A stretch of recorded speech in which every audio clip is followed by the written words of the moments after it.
look at that mustache. Woo! I don't know how I ate with that mustache.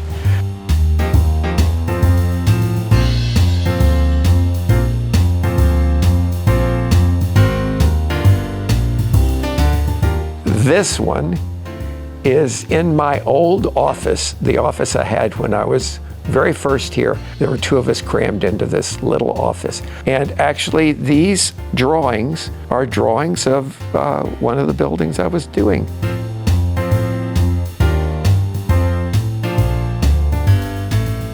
I was in Boston. I was teaching part-time at MIT and practicing, and happy as a clam. But eventually I knew Boston wasn't going to be the place I wanted to be. My family was all in Texas. My wife's family was all in Texas. The opportunity came up. They advertised for a position at UT Austin.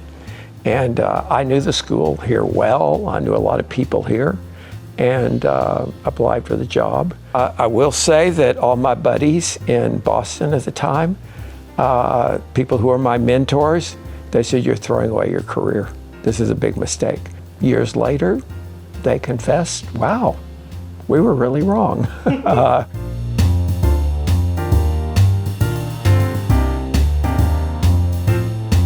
I did not have an auspicious context to get interested in architecture.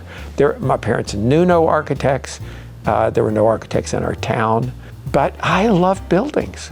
I don't know why, but I was enamored of buildings. And I would find pictures of buildings that I loved.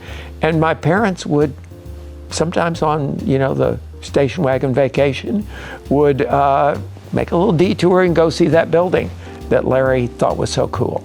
And I just loved buildings. And then somebody told me, "Oh, well, architects do buildings. You might want to be an architect."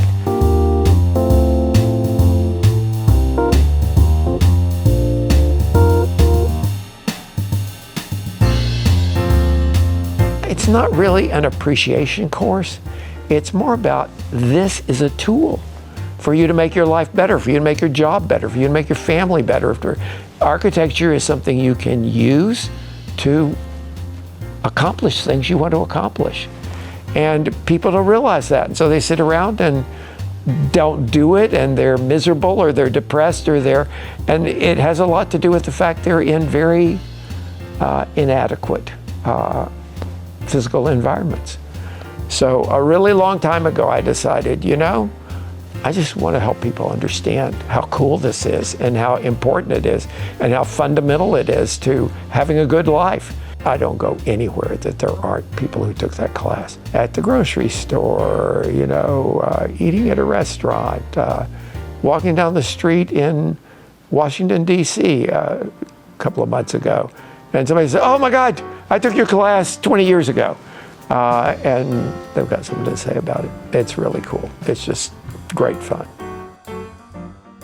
This one is in the airport, just after we'd completed the airport, which was my baby for 4 years. I mean, it just really sucked up a whole lot of my practice life in that period. So that one was completed in 1999. I would have been dean in this period.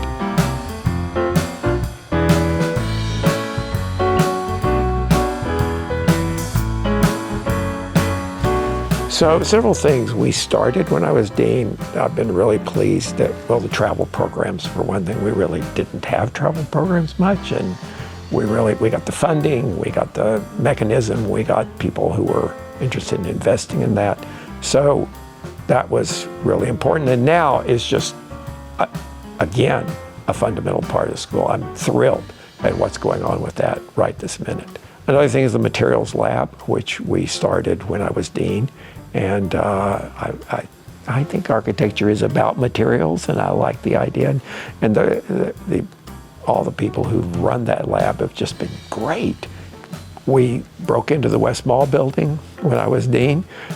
Before, we had Battle, and we had Sutton, and we had Goldsmith, but there was this building sitting in the middle that wasn't ours. That was an important part of completing our campus.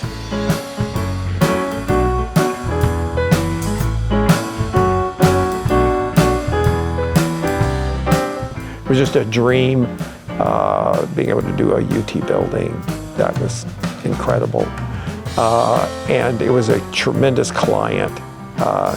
Dell Medical School was super ambitious. They had some real aspirations. They knew what they wanted to be, and we could help them with architecture that would support their notion of a more collaborative way of learning about medicine, and a real, their start from scratch. They needed to build a community. How can the building help you do that? As a practicing architect, what's better than building in an environment that you just really love?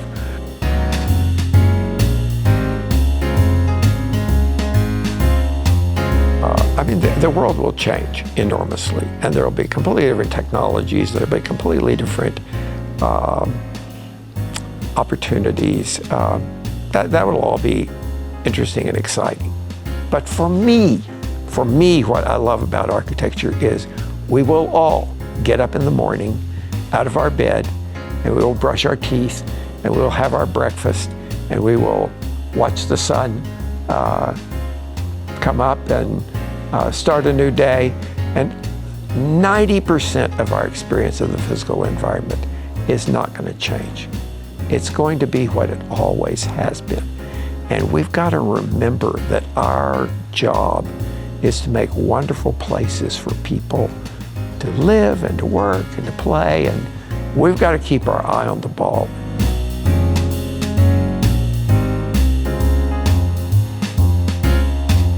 I participated in this, there was a book that was being written on creativity. Authors of this book had brought together about 20 architects. And, there was a lot of whining and complaining. Like,